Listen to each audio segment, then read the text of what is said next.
नमस्कार, मैं संदेश नेमा और आप देख रहे हैं खबर समय जगत। आइए नजर डालते हैं आज की ताजा तरीन खबरों पर। भोपाल के करोद स्थित जनता नगर कॉलोनी फेज 1 के शीतला माता मंदिर प्रांगण में चल रही श्रीमद् भागवत कथा के 5वें दिन पंडित सुशील महाराज ने श्री कृष्ण जन्मोत्सव की कथा का भावपूर्ण वर्णन किया। कथा में उन्होंने बताया किस प्रकार त्रेता युग में मर्यादा पुरुषोत्तम श्री राम द्वारा कुछ कार्य अधूरे रह गए थे, जिन्हें पूर्ण करने हेतु उन्होंने द्वापर युग में श्री कृष्ण के रूप में पुनः अवतार लिया।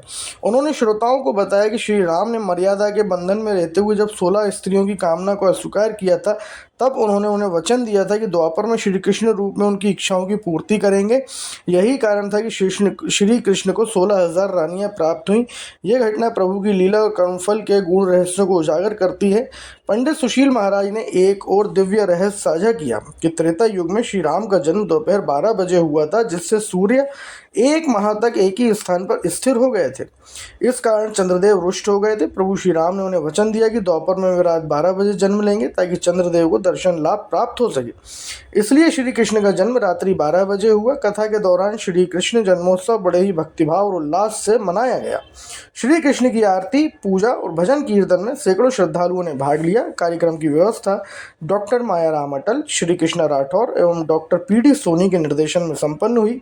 कथा के समापन के अवसर पर हवन यज्ञ की व्यवस्था को लेकर विशेष निर्देश दिए गए। यह दिव्य कथा न केवल धर्म और भक्ति का संगम है, बल्कि भगवान के अवतारों की गूढ़ लीलाओं को भी जनमानस तक पहुंचाने का माध्यम बन रही है।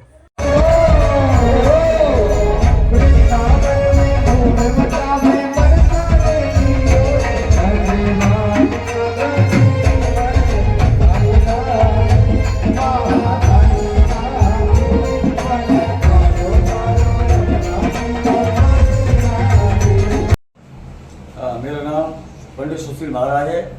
आज माँ शीतला माता मंदिर पर श्री कृष्ण जन्म की कथा श्रोताओं को सुनाई गई, जिसमें विशेष रूप से श्रोताओं को बताया गया कि जब श्री कृष्ण भगवान का जन्म हुआ, तब वासुदेव जी ने कन्हैया जी को सूपा में रखकर और जैसे ही अपने सर पे कन्हैया जी को रखा, वैसे ही उनकी हथकड़ी और बेड़ियां कट गईं। और जब जसोदा जी के यहाँ कन्हैया जी को लेटा कर और योग माया को सूपा में रख के सर पे रखकर जब वो वापस मथुरा पहुंचे, तो वो हथकड़ी और बेड़ियां फिर से वासुदेव जी के शरीर में जकड़ गईं।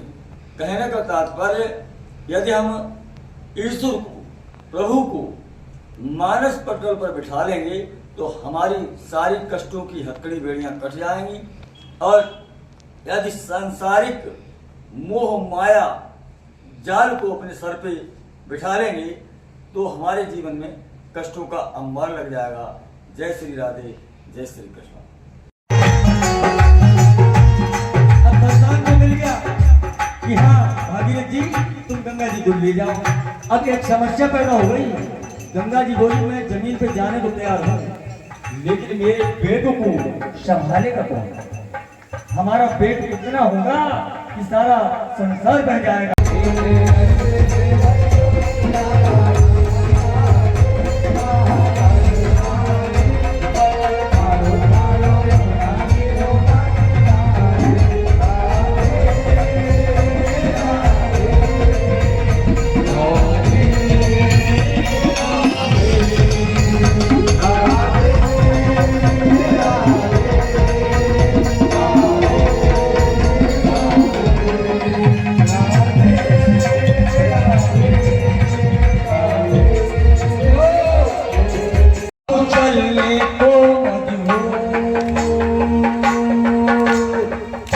और हे मुनिराज बता दो तेरी दासी कितनी दूर।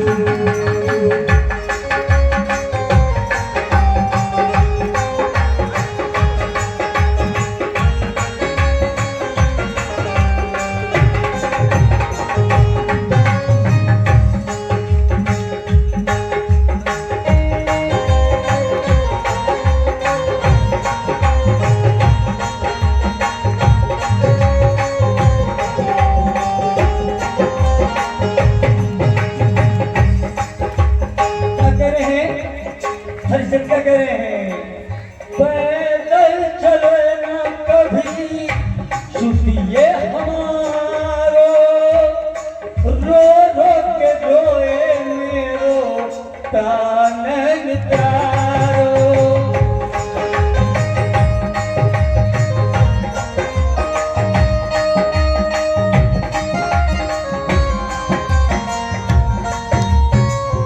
मैं जिसके पत्नी बेटा जिसके पत्नी बेटा सब हुए और दादी ये मुझराज बता दो कि दादी कितनी हो